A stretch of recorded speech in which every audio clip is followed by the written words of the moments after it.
Welcome to another episode of the Shredder Show. So pleasure today to have one of our elite coaches at CJ Coaching, Mr. Jonny Irons, who's looking very tanned in Portugal at the moment. So thank you very much for jumping on, Jonny. Hi, Charlie. Thanks for having me. I'm just happy to be here. Thank you. So Jonny is one of our coaches who absolutely crushes it with our clients all over the world. And me and him have trained together a few times. Actually, never in the UK, interestingly. I was just thinking about that. So we've trained in... No, we're international. International men of mystery. Yeah. So trained in Marbella and in Dubai, but never in the UK, which is weird. One day, if Boris will let me back, then maybe we'll do a session in England. If I'm ever allowed out of the country again, which is looking unlikely. Not looking good. So today what we're going to discuss is being lean for life and talking about how you can have essentially everything you want. So being healthy, fit, and also being flexible and sustainable with the process. We're going to talk through some tips and tricks and how we really go about this with ourselves and also our clients. One thing I have to say, Jonny, you're pretty good at doing is documenting some of the food choices you make on social media, because some of them are a little bit different than some of the ones I do sometimes. And I think that's really important for people to see that. Like, people see figures in the fitness industry and assume they just live off chicken and rice, broccoli, the stereotypical bodybuilder foods. But I don't live my life like that. I genuinely eat everything that I put up on my story. I'm quite open that I'm very, very flexible. That's not to say I'm not eating some chicken and rice meals, of course. But there's definitely scope, and I think more scope than people realise, to eat a little bit outside the box. So I like to try and show that. 100%. What would be some examples of some of those meals for any listeners at home? So just yesterday, I polished off a box of Jaffa cakes, or a very similar equivalent. But to me, I see those foods as, and I reference this on my story, they're very trackable items. So each of those Jaffa cakes is 10 grams of carbs and 1 gram of fat. So it's very easy for me to build that within my caloric intake target, within my carb target. So Jaffa cakes, cereal bars, what else do I eat a lot of? They're probably my two dark chocolate yogurt. Dark chocolate, everyday dark chocolate. It's good for you. Yeah, so I have dark chocolate every single morning, just about, with a protein drink. The way I use the chocolate is actually as a means of banking some carbohydrates for later in the day. So that's often something I'll implement with clients. I think it's very rare for people to overconsume their calories in the early parts of the day. Most people are busier, less hungry, and I think it makes every sense to kind of budget some calories for later in the day. So by starting the day with a protein and fat breakfast, is what I tend to do, it frees me up to eat more carbs, more fun carbs later on in the day when I've actually got a chance to enjoy them. So yeah, dark chocolate in the morning for me, just about every morning. 100%. That's something I talk about a lot, and I like to call it the danger hour, because the reality is you're not going to fuck your diet up at 7 o'clock in the morning. Exactly. Yeah. No one ever binged on anything at 7 a.m. It just doesn't happen. No. And it's true though, isn't it? Yeah, it's true. And so at the minute, for example, you've got the European Championships going on, the football. So lots of people want to sit down at 7, 8, 9 o'clock, watch the football with a snack. So if you've been a little bit savvy in the early part of your day, you've got room for, I don't know, some nachos, a beer, maybe, whatever it might be, you've got more room. Whereas if you spent your budget early in the day, so I reference budget a lot when it comes to calories. So if you've spent your budget early in the day, the rest of the day is not going to be so much fun. So yeah, it's going to be poverty rations the rest of the day, which is is never ideal. What would you say is the biggest mistake you see from most of the clients we have coming to you out of interest? I think one mistake is trying to be too perfect, trying to be too rigid, trying to live like a bodybuilder, and not fully understanding that at the end of the day, body composition. So most of the clients that we work with, are looking to improve their body composition, their fitness, their health, their wellness. Body composition comes down to numbers a lot.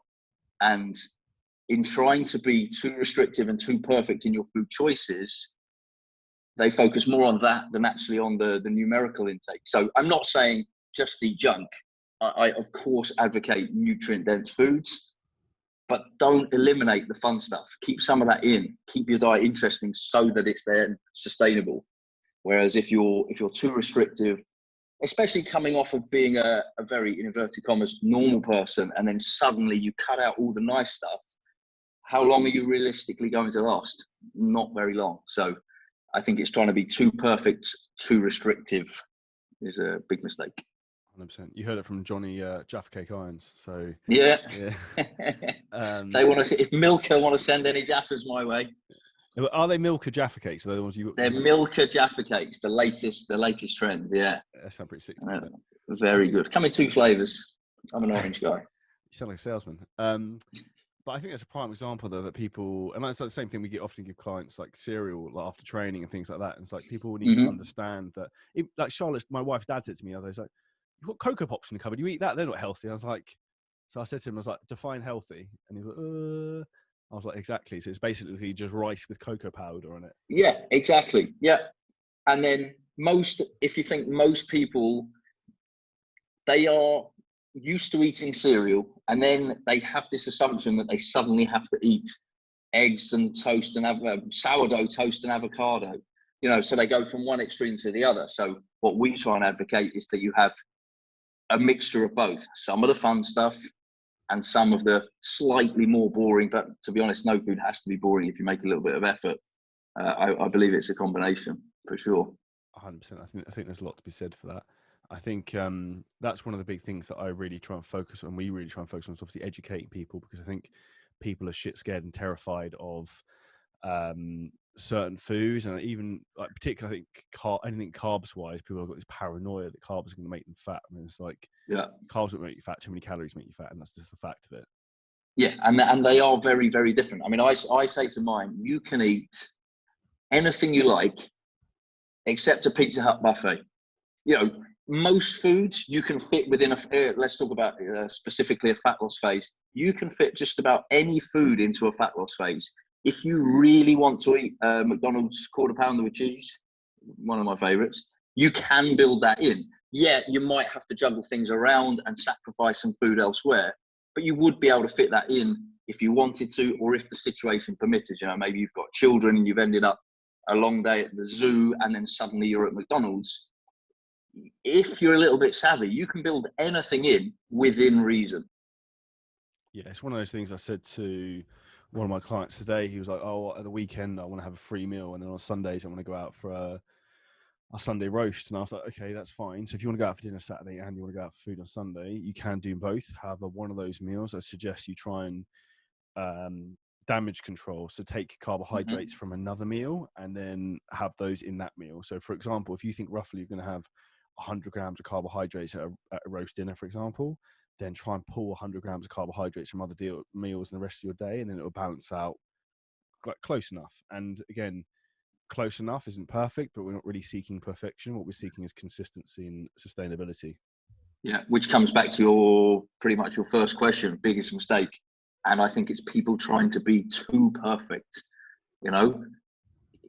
We don't live in a perfect world, so just be better than you were before, and that in itself is progress. And then progress breeds progress, and you will get closer to perfect. You'll never achieve it. There's no such thing, or certainly not in this endeavor anyway. So no, I don't think it's perfection with anything, because perfection is a moving yardstick, and the closer you get to it, the further the stick gets away. Almost, you're chasing. Yeah, you'll never catch it up. Yeah, you're trying to chase the sunset. Yeah. Like, it's impossible. And I think the reality, basically, how you live your life. yeah. And I think like the reality is, people who try and chase that sunset will always end up unfulfilled and happy, end up giving up or whatever it is they're trying to do, because it just can't be done. Yep, they're setting the bar far too high. Small steps to the moon. It's an old adage, but it's really, really true. Take small steps towards your goals, and they add up. 100%. From a training perspective, so one of the, I would say your superpowers as a trainer, as Jonny, is you're very good. Obviously, you do a lot of one-to-one PT in person. You're very political. You've got life experience in terms of training people. So you've been in the game a while. And, you're very good in terms from a mechanics point of view and understanding how people should be lifting and shouldn't be lifting. So to spin us on the head, what would you say is the worst thing you see most people doing? butchering a plethora of exercises, which is something that I've never really understood, if I'm honest. I don't understand, and I try and convey this to everyone I help. If you perform an exercise incorrectly with poor form, however you want to put it, the return on your investment is reduced. And that's just a fact. So I don't understand why you wouldn't want to make the exercise execution better and therefore receive more return on your investment. So I am a stickler for good form, moving weight correctly, moving weight with muscles that you want to be using when you're performing exercise. There's no merit to me in, shrugging a barbell row or performing a deadlift with from an awful start point. There's no merit. 100%. I think we're talking about that from an investment point of view. One of the ways to look at that is risk to reward ratio, and the risk of injury is fucking sky high when you're form shoddy and you're using too much weight. Anyone who has seen from any recent incline bench press videos from Dubai recently, from the last yes, that one went viral. Yeah, so but head over to my YouTube channel and watch that video. You'll know what I'm talking about. Yeah, just be prepared to hide behind the sofa a bit. Pretty grim. Yeah, there is. I mean, obviously, we've talked about that. There is very little return on that investment. So, for me, that's not worthwhile time spent. You're much better off. And if that means, if you don't know what you're doing in any endeavor, you seek out help. And it makes every sense to me for people to seek out a trainer who knows what they're doing, to streamline the process for them, to help them lift better, more correctly, more accurately, and you'll get more from it. It's a no-brainer for me. One of the things I try and explain to people is think about this. How about instead of working harder, how about what you work exactly the same amount of intensity and effort, yet you get way more results? How does that sound? Good. Right, why don't you try this? And that's literally it. It's like the analogy of trying to find a lazy person to do a job is very, very good, because they'll find the most efficient way to do it. Yeah. And that's very much the way I try and think about a lot of things in life. I think from a training aspect, I think that's the big, it's the canary in the coal mine a lot of people don't want to deal with, because, this has worked for me so far and I've done X, Y, Z. It's like, okay, that might work so far. However, could you be a lot better than you are now if you did it better? Yeah. Yeah, and that's all about streamlining the process. I think that ties in a lot with cardiovascular, in inverted commas, work. Recently, obviously, with the pandemic, people haven't had access to gyms, and then suddenly you found people skipping steps. So I'm a big advocate of walking, and I'll get the majority of my clients will be set a step goal, and I'll have them walk, I'll have them move. With the pandemic, you had a lot of people suddenly going from being very sedentary to suddenly performing sets of burpees, jumping jacks, plyometric type movements. That will work, but it will only work up to a point until your knees explode, and then you're in a real pickle. So again, it's just about being more efficient. Efficiency is a word I use a lot with clients. Let's be more efficient, and it will benefit in the long run. I think one of the things you talk about as well from a time efficiency point of view, because you can actually end up doing 8 to 10 sets in a workout and getting a hell of a lot out of it instead of doing 25 that are shit, and then you can save yourself 20 minutes. Yeah, so effective. I talk about effective reps.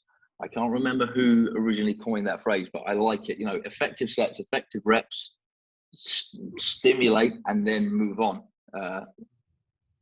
Something I see a lot out here. I live in Portugal, for anyone who doesn't know.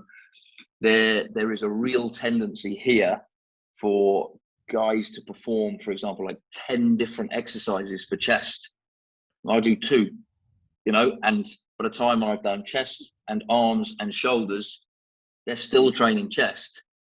And that will work up to a point, but it stopped working for most of them about 10 years ago, and they're still doing the same thing over and over. But they're also very hard. But yet they'll tell you it still works. Yeah.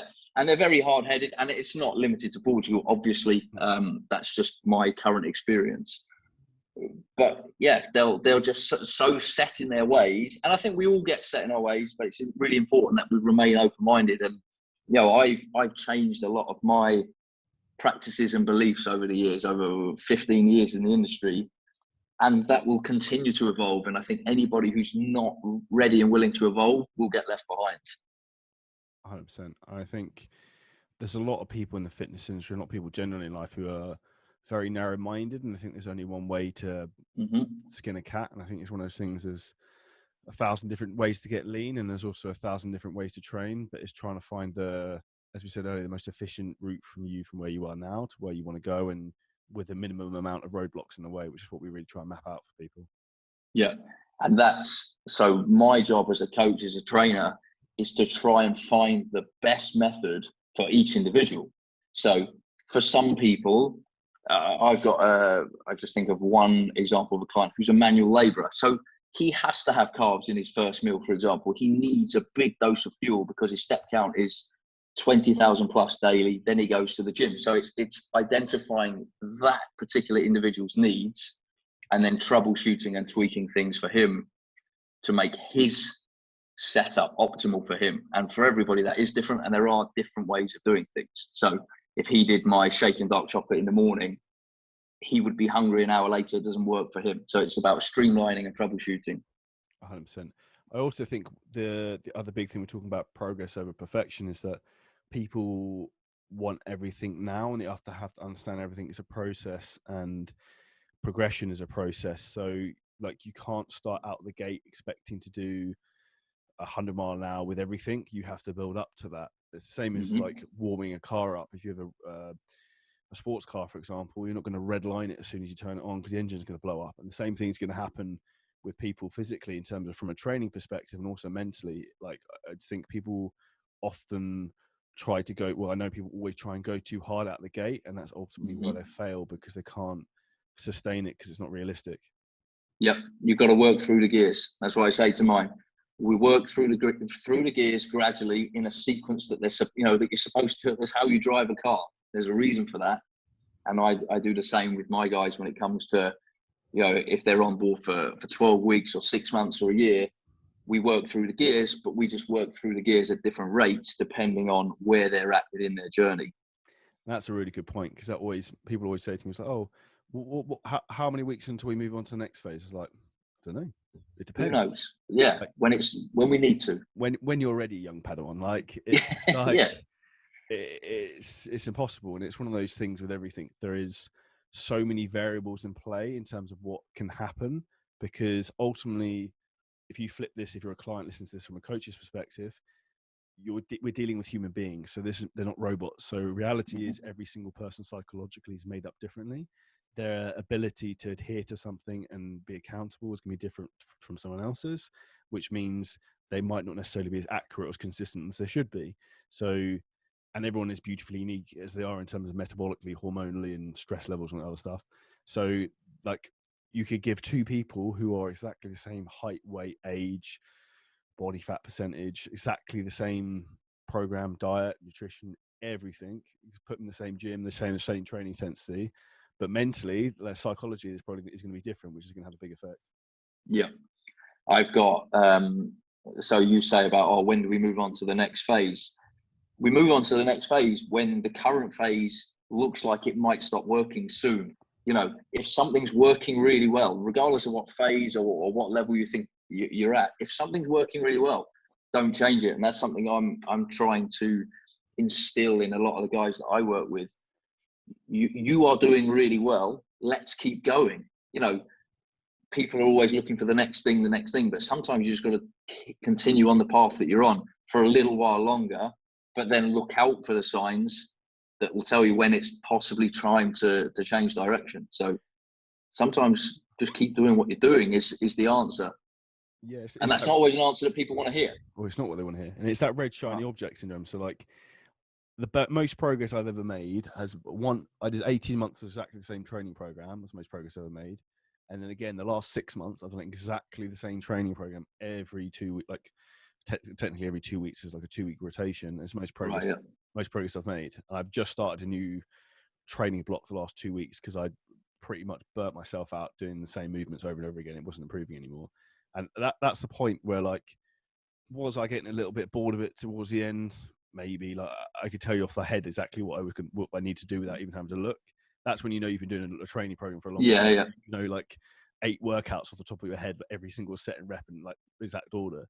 But like that's really where you want to be getting to, is like getting like a master at those movements, because this is what people don't understand, is that if you keep chopping and changing exercises, you're never going to be able to perform those exercises optimally, because what happens every time you go into a new exercise, you're essentially learning that movement pattern. Your body's learning that movement pattern. So you're not actually as efficient as you could be at that.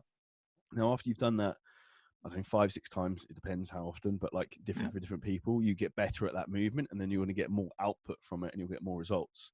And I think that's something I see as a huge issue that people don't necessarily think about. And I think and I say to clients all the time, it's like, think about how you can be better at every exercise, get more out of it, and then we'll just maximize this for as long as possible. And then your results will just explode from there. Yeah. And so one of the biggest things that I implement with my clients, I think it's an amazing thing to do with them, is I really, really hammer home, please send me videos. Oh, please let me see. Don't tell me how much weight you did on the leg press, because I'm not impressed. Like, sorry, I'm not impressed until I see it. And then if I see it and it's deep and it's 17 reps, okay, then maybe I'll be impressed and I'll give you a pat on the back. But telling me what you've done means nothing without letting me see it, because invariably I'll be able to tweak it and make it better, like almost without fail. And I think it's an interesting thing. People need to, I've had a bit of a different thought process about this recently, but I think it's very important to have an ego, because I think an ego pushes you. However, you have to be aware of your ego when it comes to weight training, because, for example, I just said I started a new training block at the moment. I've got deadlifts in, and I'm trying to do like 3rd or 4th exercise, 10 reps on a deadlift. So I was like, okay, and I'm trying to do it very like slower negatives and controlled, not just launching the weight. So I was like, okay, I'm gonna try and play this sensibly and try and just get back into this movement pattern rather than just loading it as heavy as I can and see what happens. So, and I think I did like 4 plates for like 10 reps the first set, and I was like, I did see that. Yeah, it felt very awkward, and the first set I actually recorded was a bit shit and it wasn't good. And then I forgot to record the second one, and the second one was way easier instantly, because I just like got into the movement pattern. Yeah. And then it's one of those things, as a repeated bout effect. However, if I'd gone in there and I could have put 5 plates on there and done 10 reps and just blasted it through, but I wouldn't actually have had the technique nailed down, and I wouldn't really be setting a solid foundation to progress from, which is what I think people, when it comes to training, need to think about, is that you want to get a standardized level of form which is optimal, and then look to progress from there, rather than let's just put as much weight on whatever this exercise is and just move it from A to B. Yeah, that's where I think reps in reserve, which is a phrase that's doing the rounds at the minute, but I think it's really, really, really useful, and that's leaving some reps in the tank to enable you to perfect a movement. So if you redline a deadlift and take it to the limit, I couldn't lift another one, chances are the last few reps are pretty awful. Well, like so leave some in the tank. That one, for example, I probably could have got another 3 or 4 if I wanted, if just to move it, or probably 5 if I wanted just to move it. But it's your back's going to start arching, and this is when we talked about earlier. Talking about from an investing point of view, you're talking like risk to reward ratio.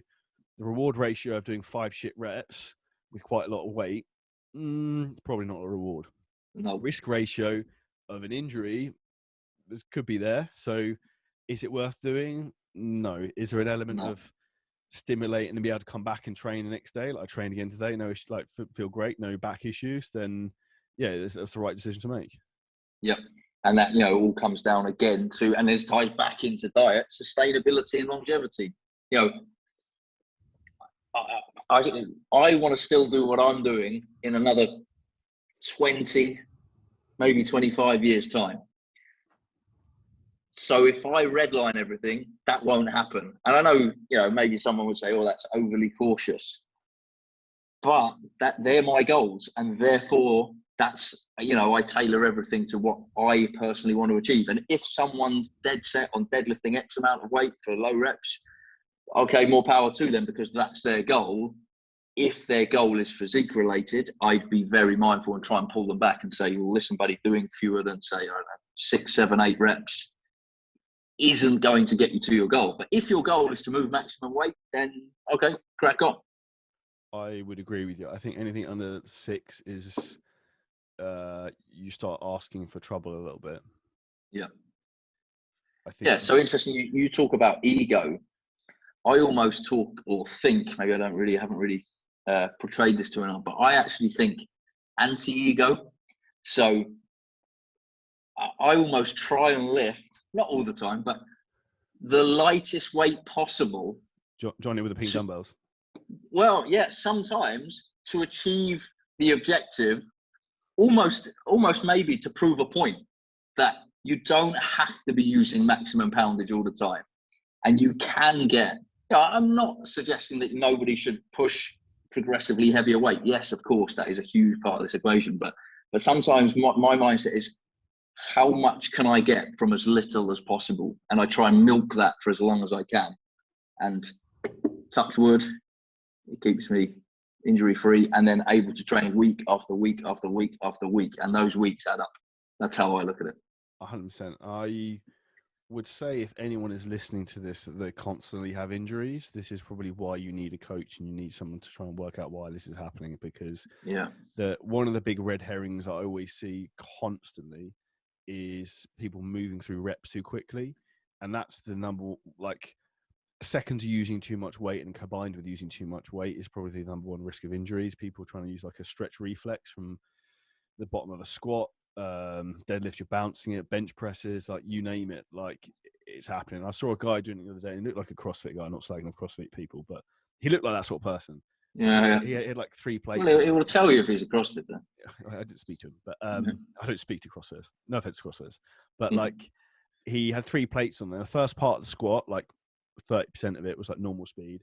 And then suddenly he just collapsed and sprang back up again. And I was like, what the fuck was that? I was like, my SI joints hurted just looking at it. And I was like, just watching.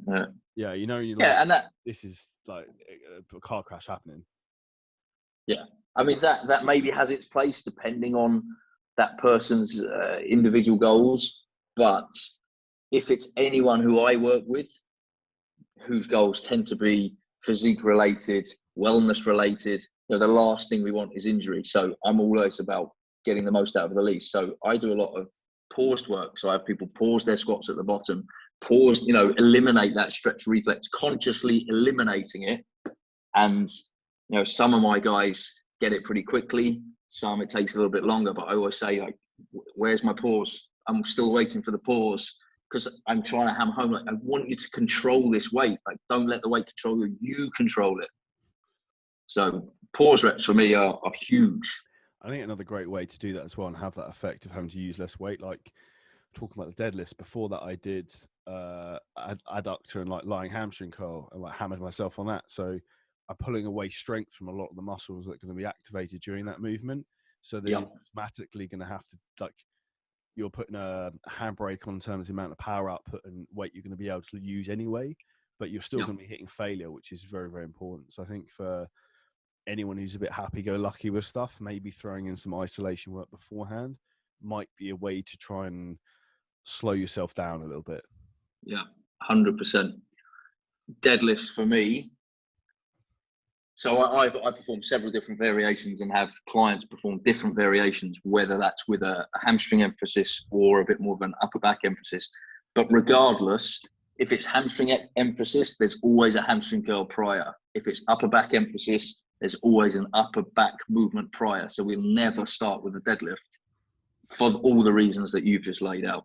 So safety, activation, all that stuff.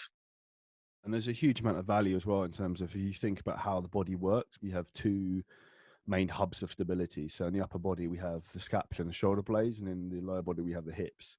Now, if you're doing hamstring curl first, what attaches to your hips? Your hamstrings, which are going to stabilize your pelvis. So when you're doing a deadlift, it's going to help you have more of a stable platform. So I think that's something people need to think about a lot of the time, which is why I'm doing hamstrings and adductors before training deadlifts, so my pelvis is much more set. Yeah. But that I would say is one of the big mistakes I think people really need. And there's nothing more of an ugly of an exercise to what someone do as a deadlift with poor form. Like, we've all seen the people doing like the back, like McDonald's arches. And again, I just don't know whether to say something. Sometimes I'm just like, I just walk away. But it's it's like watching a car crash in slow motion sometimes. Yeah. Yeah, and as a fitness professional, I think it's a bit of a tricky one, because your instinct, your human instinct, is like, oh, I could help this guy. I want to help this guy, and then you think, well, he's got no idea who I am. So my take is just keep stum and try not to watch. But yeah, sometimes you can't help it.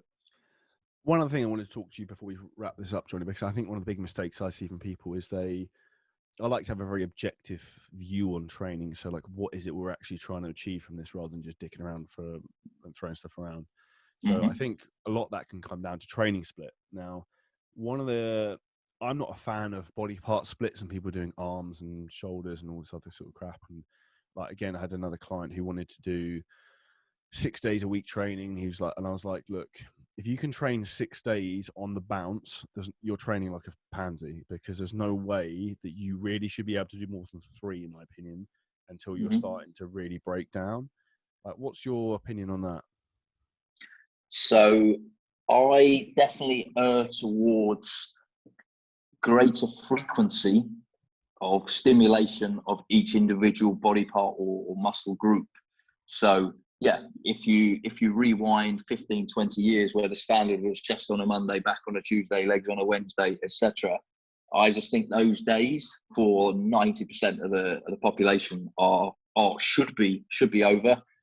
I believe in more frequent stimulation, so potentially lower volume for each muscle group per session, but then repeating that movement again later on in the week, perhaps even a third time, which also ties back in actually quite nicely with what you talked about in terms of mastering exercises. So I say to my clients, if you wanted to get good at golf, you'd play golf regularly.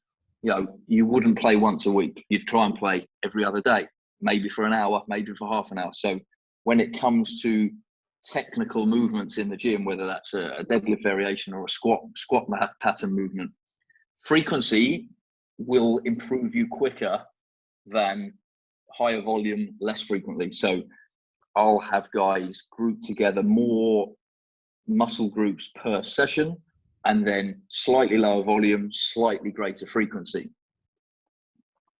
Yeah, I think yeah, sorry, go on.